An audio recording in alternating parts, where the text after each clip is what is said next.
Those Space People, a podcast series of casual cosmic conversations with people working on exciting space projects. Today we have Regina Kozyra with us.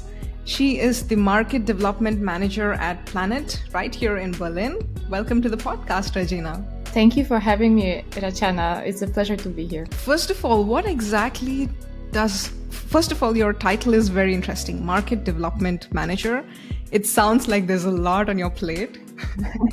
It is indeed. It's very interdisciplinary, and I think I have a dream job, to be honest, because what business development does at Planet, and I think elsewhere else as well, is first of all we assess what are the new opportunities for the company to develop. So in this case, we investigate what are the new markets for Earth observation data, and then we actually engage with the key users, key stakeholders in the domain, and we test our products with them. We pilot the products and prepare strategic proposals for, in my case, for the governments, as I deal with the government markets in Europe.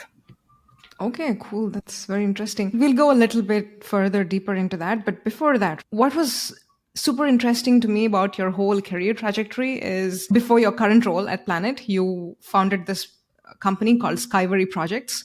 It's a consulting business development company, I would say. It's doing a lot of other things. And before that, you also worked in the space applications domain. So you worked with the Earth Observation Group at the Polish Space Research Center. You've also been with the European GNSS agency. So you've understood both these aspects of space applications. So, of course, and I'm assuming that's what led you to found Skyvory Projects. But can you elaborate on what kind of opportunities or what kind of gaps that you discovered or you observed that made you found Skyvory Projects? My consulting company, yeah. It was a great adventure, actually, to try to combine the experience I had in the past and propose something to the market as an independent consultant and together with people I worked with, of course, at that time. So my way is maybe not a very typical one for the space industry because, or let's say, actually, what is typical nowadays? I don't know. Because I'm not a space nerd by education. I'm a space nerd by acquisition, let's say. As my background is I have economic background, so I studied business and innovation management, but was just always fascinated by spatial planning, by concepts of city to zero back then. Maybe it's city 5.0 or something like that. That I don't know what's official right now. So it led me somehow back then, maybe it was a coincidence, and there are no coincidences, to work at Space Research Center to basically deal with, among the researchers, to be this person that coordinates the projects, gets the funds to the team and manage the projects, also doing the market research and education, so capacity building for the users. So that definitely gave me this research perspective on things. And back then, actually, Earth observation downstream applications were not very, it was 12 years back, they were not in practice very developed. Of course, that depends on the region of the world as well. I was working in Poland back then. So it was still very much research domain topic, meaning you couldn't find big governmental contracts that would really use it in practice. We were really doing this capacity building back then. And then going to the more policy side. So I as a continuation, I went into GNSS world, which is together with Earth observation, kind of complementary in this downstream domain. And I was at European GNSS agency responsible for market monitoring and forecasting process. So basically working with consultants from the whole Europe to assess what are the market opportunities, how the industry is developing, and what is also the cost benefit for the governments to use such applications.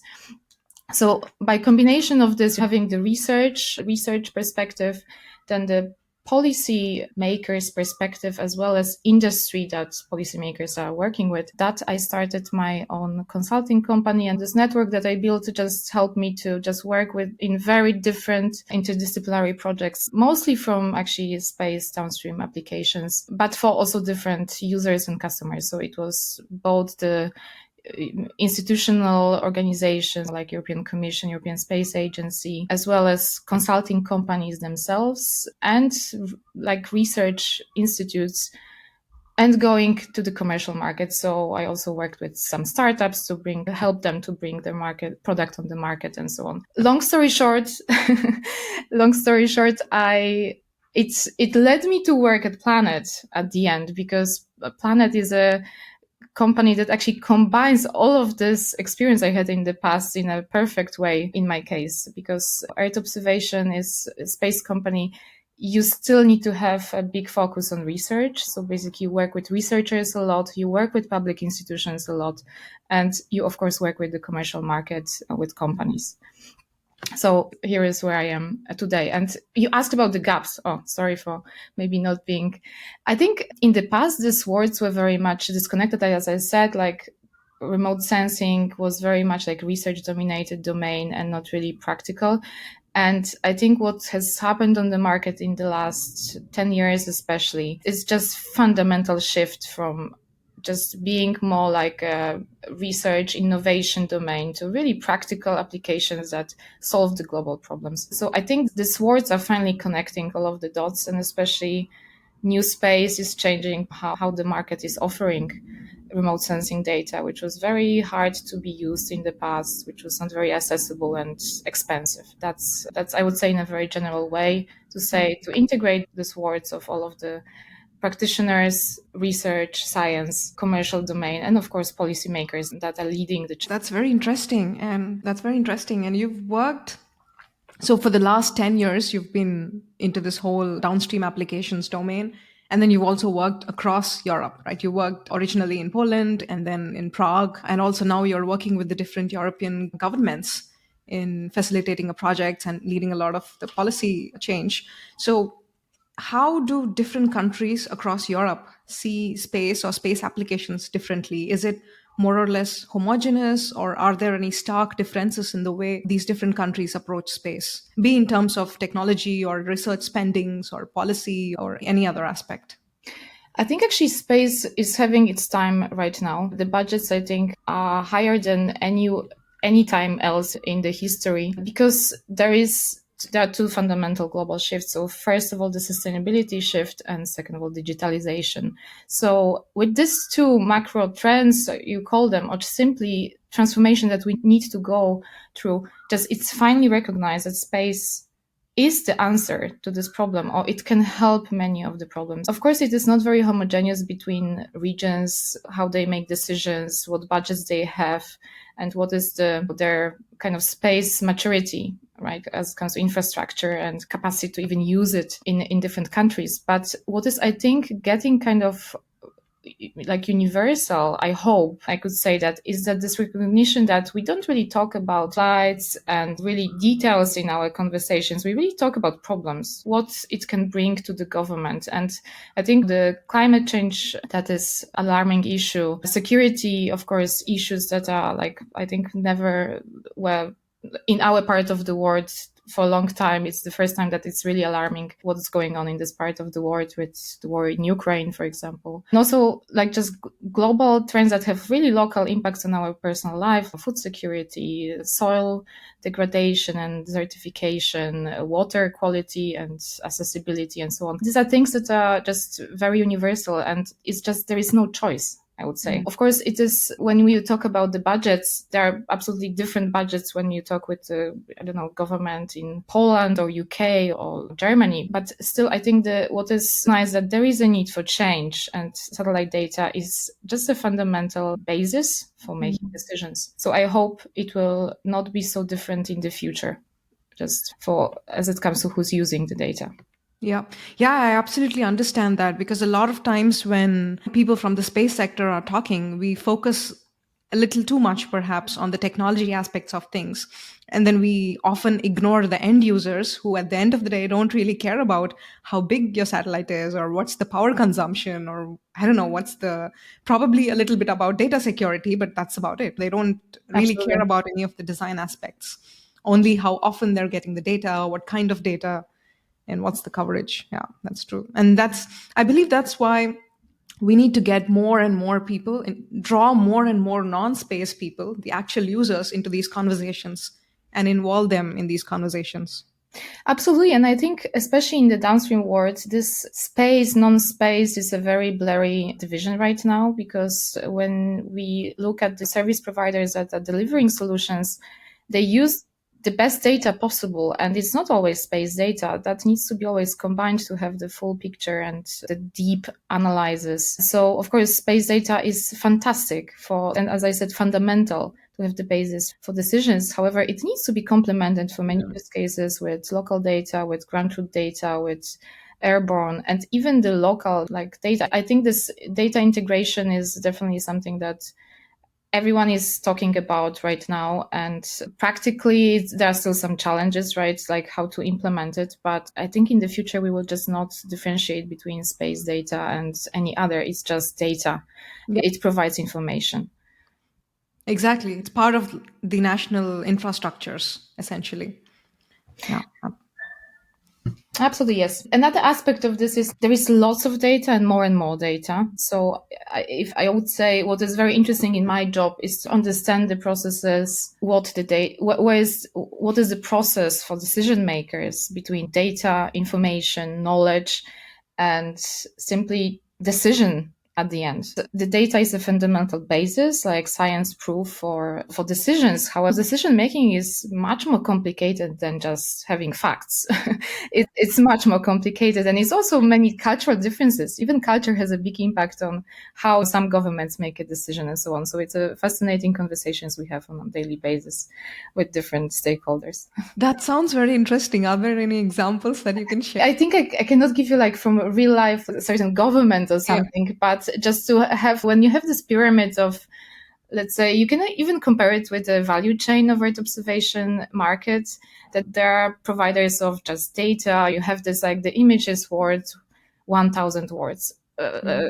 Great. But okay, the fact that you have this data, is it already information? Not necessarily, because in Earth observation world, you need to add another layer of analysis. Okay, what does it mean really?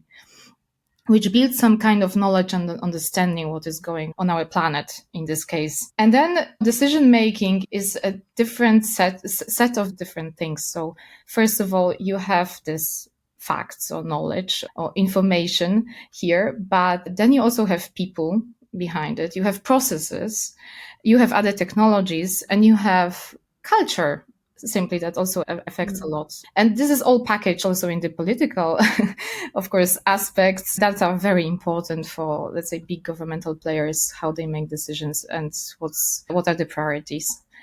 So yeah, that's something that for sure, you could brainstorm how you discuss something with governments in different parts of the world. Okay. Wow, that I'm pretty sure your job must be so fun, so multicultural, so multiculti. Oh, that's for sure. And we live in Berlin. Planet is in Berlin. So talking about multicultural environment, it's a perfect place to be because it attracts a lot of talent and people from different backgrounds and so on. So it's really a great great environment and very supportive and flat hierarchy because hierarchy is old school. No one does it anymore.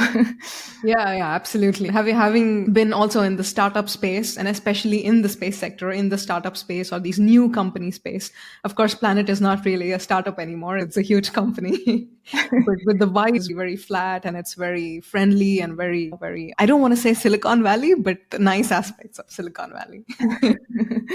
Yeah, it's I feel very privileged to work with people with so many backgrounds, experiences, and absolutely smart people from around the world. So I highly recommend. We are looking for more people and developing. So please, please follow up on our job offerings.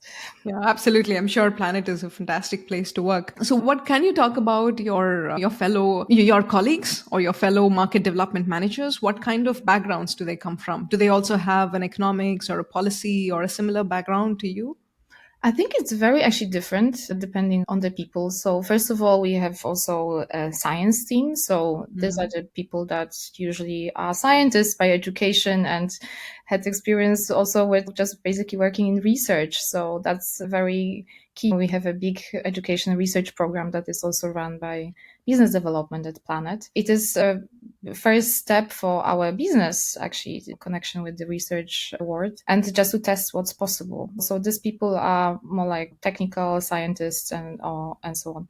However, when we talk already about talking with the governments and different markets, regional, so there are people that are both with business background and having experience working with big industrial like corporations, but also people that are, for example, aerospace engineers. Education here is very flexible for business development, depending on what you will be doing. What for sure is very common for us is this motivation to work for, like to understand planet, because it's sometimes when you come from traditional corporate world might be not the place for you if you are not if you're not used to being very dynamic, being very like all the time you need to be adapted to change. And then I think we are very motivated by the mission of Planet. So simply our mission is to change the world for a better place, however naive that sounds. Yeah, that's always a very noble intention. And circling back a little bit more to Skyvory, so your previous companies, you no longer now that you're part of Planet, you're not really working on Skyvory anymore. But could you talk about what kind of work Skyvory was doing when you'd founded it? So what was the concept behind Skyvory is to bring exactly this experience of working with research and technical people and environment and bringing it to the market. So that contained actually a lot of different kind of aspects. First of all, for the institutional organizations like European Commission, European Space Agency, that meant creating strategies for the certain markets or certain technologies, creating cost benefit analysis for them. So basically combining the market knowledge and analysis with synthesis and recommendation, what could be the way forward to decide about certain policies or budgets. Then for the startups, it, for example, meant creating strategy, product strategy development, and also pricing strategy, meaning also preparation of like value proposition, analysis, and pitching it to funders. So both investors as well as public grants or support that startups also get. So that would be in a nutshell the summary of my activities in the time before Planet. That's very interesting. So it was more like alongside being a consulting company and a business development company, it was also more, I don't know, like an incubator or an accelerator for startups as well. Yes, absolutely. To just connect again the dots of what is your place in the value chain, what will be the best for the users, also consultations with the different users of certain applications, and then creating a strategy for how to go forward. How can you develop your business, basically, whether it should be first still focus on more research and maybe grants before you get more mature with your MFP right for the product, or already going to the market and just trying to create the best value proposition for the users. Okay, that's very interesting. But in the current scenario, right? So where more and more companies are getting more and more vertically integrated, like Planet, who was one of the spear leaders who was one of the leaders in spearheading this whole vertical integration with having their own in-house teams for everything from policy to business development to sales to everything else. And also the rise of a lot of these incubators and accelerators targeted specifically at startups. So given this scenario, is there still any business case for companies like Skyvory in the current world, in the current times? I think actually more and more, because seeing how the space sector is developing and startup ecosystem is getting much bigger in space than in the past, there is always a need for support of the startups and guiding them and leading and just bringing the expertise that they just don't have in-house. So definitely, yes, I think it's even more than in the past. Oh, okay. Wow. That's very good to know. So so let's say if someone wanted to start a venture or a company like Skyvory, what kind of skill set do they require? What kind of advanced degrees or what kind of team do they need to kickstart something like this? I think there are two ways, I guess, when you start a business, how you can go forward. I think first you can have an excellent idea, what you can bring to the market, and then you can infect the investors or someone, that could fund your work to just develop yourself. So starting from this thing of that you don't really have customers yet, but you are aspiring to have very soon. And then the second way is that you already have a customer or someone that, wants to work with you already. And then this is also a motivation to just develop your company. I was very lucky to have the second option, the second scenario, which gave me a luxury to just simply focus on development and my work without the stress of, okay, how to pay the bills and salaries and things like this. So that's maybe not typical, but yeah. For startup world, it's not an easy task, of course, because there are so many, as I said, startups, the competition is growing. And I think statistically 15% of them survive longer than a few years. So of course, but I think it's always a big learning experience to have something on your own. And also learning experience might be that this is not for you. And it's better that you work for a company and have more stability and work for a big organization. Okay, yeah, of course, organic growth definitely beats, I wouldn't say beat, but yeah, organic growth is extremely sustainable. And yeah, that's a wonderful way to actually to be validated in the market, I would say. Yeah, and I think like Planet, I had my own company for 5 years. So when I got a job offer at Planet, I was really hesitating because once you are already working for 5 years independently and you need to adapt to the culture, the structures and the style of work. So it was not an easy task to just close it and just devote to Planet. But at the same time, like Planet, it really combines everything that I was at least looking for. So it was a very easy process. It was very also organic process for me to decide, okay, I just want to work full time for them because it's very unique to work for a company that is, first of all, really has a mission and is very devoted to the mission, to especially as it comes to sustainability and just having a very ethical standards, how to work with the market customers and where change and impact is very important. And at the same, observing this sudden growth of Planet, that is super exciting from the commercial perspective. When I joined the company, it was, I think, around 300 people 3 years ago. And today it's more than 800 and still growing. So it's a great journey of observing all of the changes and fantastic developments that are now enabled by this growth. Wow, I didn't know Planet Berlin had 800 people. It's global. It's global 800. I think Berlin, when I joined, was around 100, and it's now doubled almost. Yeah. And also growing very much our European presence. Yeah, even globally, 800, I think, is a big number. Wow. Yeah, we are not a startup anymore. This is a big change. And in winter last year, we became a public company. So we are also the public benefit corporation, which is also a kind of new term, which people don't understand. Often we are a corporation, so we are a for-profit company. However, this public benefit means that this is our mission to actually deliver something to support the global changes in a positive way. Cool. That's so cool.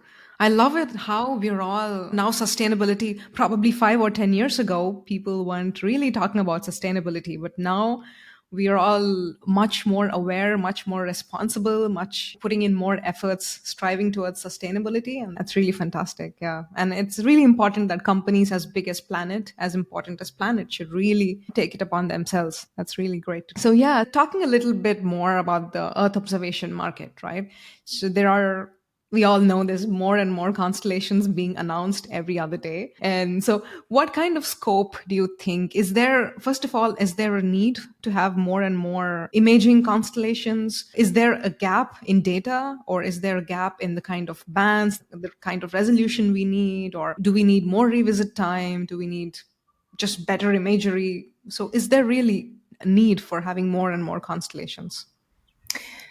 That's a very good question. And we also ask ourselves that a lot at Planet. Definitely, there is a need for data. There are a lot of data gaps in the market. The question is how we can complement each other and not create something that someone else already has. Because I would say creating something just for price competition and making a lot of new satellites just to make space debris at the end, it's not the way forward, I would imagine. That's something that maybe it's not very useful. However, of course, there are a lot of sensors and a lot of kind of like applications that were not mainstreamed yet, because there are problems with, there were in the past at least, the problems with capacity of the satellites and accessibility. Yeah, definitely it's very exciting what's going on. One thing is, of course, what are also the plans. The other thing is like who will be successful and who can really, one thing is like to build satellites and launch them. The other thing is like how to create sustainable services and very reliable,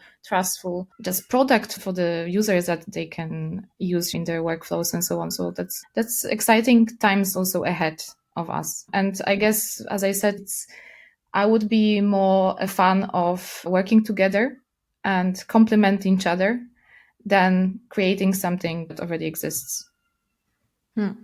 Okay, that's very interesting. And speaking of the, I don't know, the SATCOM, let's say, right? So Earth observation, yes, there's a lot of gaps. But speaking of SATCOM, what's your take on the whole SATCOM market? Do you think it's more of a winner takes all kind of a play, or is there scope, or is there space for several players to be operating in the SATCOM game? I'm actually not a specialist in SATCOM. I just observe it more from a kind of consumer point of view than being an insider.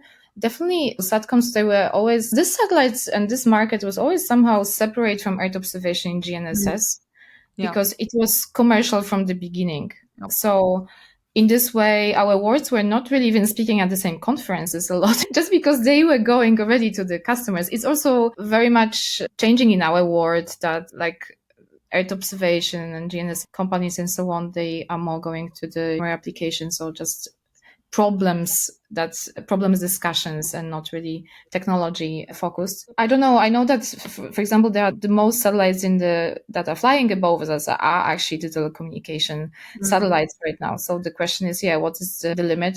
I cannot give you just a ready answer for this. Yeah, no worries. It was a long shot because I know you're more familiar with the Earth observation and the GNSS sectors. So speaking of the GNSS as well, so we, of course, on the upstream side of things, GNSS, we have the Galileo constellation. We also have the GPS and access to like GLONASS and there are several of these GNSS constellations across the world. But what are the challenges in finding the right applications for this? Because on the face of it, it just looks like anything moving, put a chip on it and get the location, right? That's essentially the use case of GNS. But are there any new use cases you think can be developed or to be explored? Or what's really the scope in this downstream segment? I think something that comes from our work again and these divisions between technologies is that GNSS, it is thanks to GPS, right? At the beginning, it's in every phone right now. It's, as you said, in all of the devices that we are now having, your smartwatch and so on. So it is definitely getting its mainstream consumer reach out right now. And so the applications are, of course, unlimited. What I think is, again, an interesting factor here is this data integration.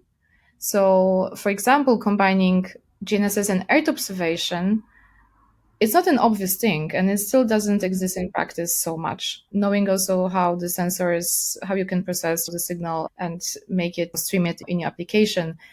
Earth observation is something completely different from GNSS. You need much more expertise and deeper dive into the data and processing. So it's not that you automatically stream it from the satellites, almost like GNSS does. So I think the future, I would say, is something to combine both worlds much more, to have the maps or images that will be much more frequently updated to right now, together with the geolocation. That's something that I would expect to expand to new segments and verticals. So just to give you some, I don't know, some consumer applications, there are so many. Just I recommend GSA or USPI is still publishing this GNSS market report and technology report that is a good overview of the new trends for the time being. And I'm for sure can give you many examples from Earth observation right now, as this is my daily basis work.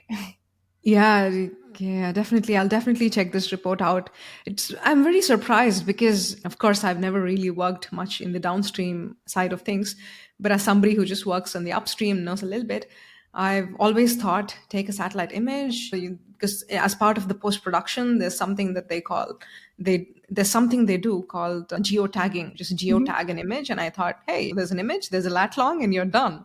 I never thought it's such a big of a problem and such a big of a technology gap to integrate both of these. It is, I think, about the frequency. It is not a problem to integrate both, but it's about from where your data is coming from. So if we want to just really have updated overview of what's going on around you, much more frequently updated imagery is the answer. If you use right now, I don't know, Google Maps probably is the most popular application. It's still like from a few years back, most often the image you are having on the map, the representation. Having this updates really enables many more applications and decision making for the policymakers, because at the end, what you want to have is really understanding what's going on land and what is the land use and land change. The change is a fundamental word here, because without the frequently updated data, you will not understand it. So that's why having this frequent updates, it is already possible. Like Planet is a global daily provider, meaning you can stream your data on near daily basis, of course, limited by clouds. But this is something that really is now possible, but not very obvious in the past when it wasn't available. And still, Earth observation data requires much more deeper technical involvement. However, we want to change this, because a big trend of big discussions when you discuss the technical issues is the analyzes ready data. What does it mean? That in the past, this data, you were just getting some blurry image from the satellites and you didn't know what to do with this in the past. There were certain people that knew, of course, always, but it was more like a very exclusive word. And then when you analyze what to process the data and have a usable image, or let's say already the information layer, on what you spend most of the time, like 80% of time you actually spend on data harmonization, data cleaning, integration of the data, and so on. So making it like clean and easy to be combined.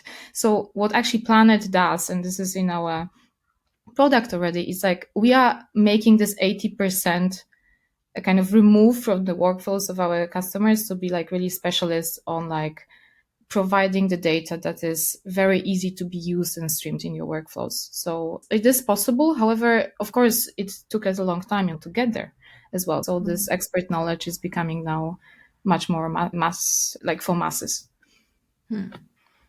Interesting. Yeah, that's very interesting. So what kind of skill set and what kind of advanced degrees, if any, are required to pursue, let's say, your line of work? As I said, I think it's a lot about motivation and and interest in this, because it really requires a very diverse and interdisciplinary skill set. Of course, engineers is something that is absolutely the majority of workflows of Planet, at least, and I think of any space company. But I think what is not very obvious is that we are shifting from this traditional aerospace engineers that, of course, are still needed. But what is getting much more, that comes to at least the need and demand for people, is definitely development and simply programmers that are not necessarily coming from the space world at all. So as far as I know, it's not only Planet, but other space companies around, like most of the job offers are for actually develop. So definitely this is the skill set that is very much needed right now. But for my field, when we talk about business development, as I said, it can be anything, but you need to feel what it means to connect the product with the market and what it means to provide like a concept proposals that would combine both the policy side, the market, so let's say the technological response, the needs, the workflows, and the commercial world. Okay, that's very wholesome. Yeah, and if young professionals or space enthusiasts want to personally get in touch with you, what's the best way to? I'm on LinkedIn. Of course, I'm happy to connect and exchange with people. Don't hesitate to write to me if you need any advice or questions. And yeah, it's always a great thing to just talk with young people. So Yeah, absolutely. I completely agree with you on that. And thank you, Regina. Thank you so much for all these amazing insights. It's been a really nice conversation. And it's always interesting to look at space from somebody, not always from somebody, not a technical perspective, because you offer these kind of insights, the business insights and the policy insights, and all these are very interesting. So thanks for your time and thanks for being on the podcast. The pleasure is all mine. Thank you so much for this exchange. I even didn't notice that the time passed already so much.